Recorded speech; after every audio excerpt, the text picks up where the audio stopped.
আসসালামু আলাইকুম ওয়া রাহমাতুল্লাহি ওয়া বারাকাতুহু। হামিদা ও মুসাল্লিয়ান আম্মা বাদ। প্রিয় সমাজবাসী, আপনাদের কাছে আমার অনুরোধ রইল, এই ভিডিওটি শুরু থেকে শেষ পর্যন্ত অবশ্যই শ্রবণ করবেন। আমি আজ আপনাদেরকে যে কথাগুলো বলতে যাচ্ছি, আশা করছি আপনারা ইনশাআল্লাহ কথাগুলোর প্রতি একটু লক্ষ্য করবেন।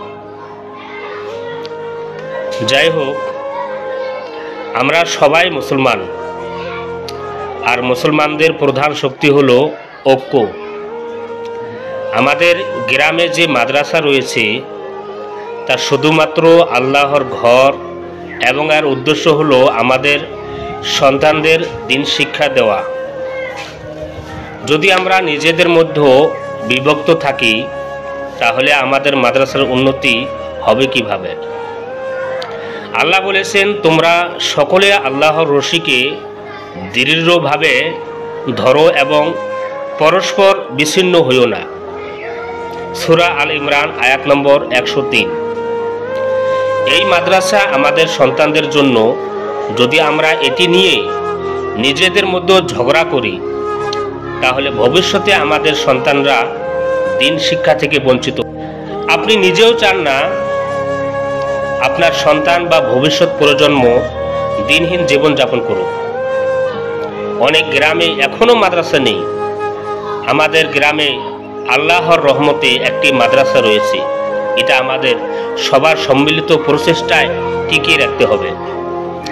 আপনারা যদি মনে করেন মাদ্রাসার কোনো কার্যক্রমে ভুল হচ্ছে, আমাকে জানান।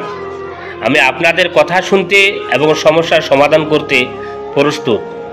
আমাদের লক্ষ্য একটাই, মাদ্রাসাকে সবার জন্য গ্রহণযোগ্য করা। আপনি জানেন, রাসূলুল্লাহ সাল্লাল্লাহু আলাইহি সাল্লাম বলেছেন, মুসলিমরা এক দেহের মতো। যদি একটি অঙ্গ ব্যথা পায়, পুরো দেহ কষ্ট অনুভব করে।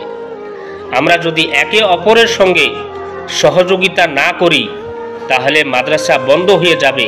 এতে আমাদের গ্রামেই ক্ষতিগ্রস্ত হবে।